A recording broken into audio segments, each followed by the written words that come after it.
na gusto mo nang lumayo at magkaroon ng tahimik na buhay.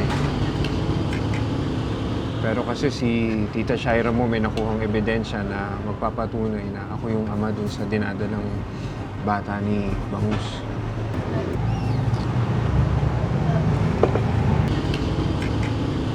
Kailangan ko lang kasi bumalik ng Maynila para alamin ang lahat. Kung totoo nga na ako ang ama ng dinadala niyang bata, babawiin ko sila. Naintindihan ko po kayo, Tay. Pero kung pupunta po kayo ng Maynila, sasama ako. Tay, hindi ako papayag na magkahiwalay ulit tayo. Wala na rin akong uuwian. Hindi na ako maaaring bumalik doon. Kaya kung papayag ka, sasama na lang ako sa inyo.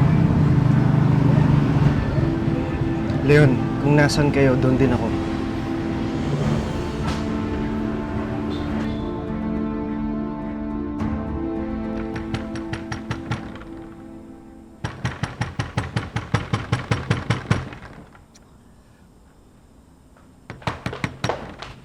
Sandali! Kalampag naman to.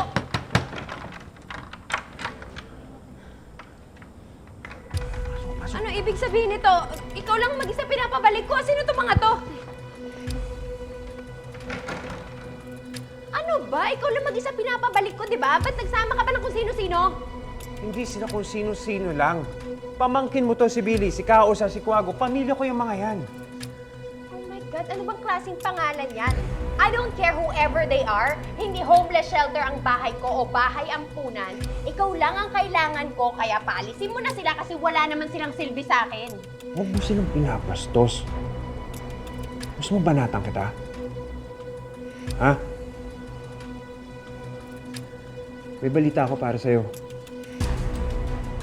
May nakausap akong dating karasag na nandito na sa Maynila. May kakilala to siya magaling sa computer.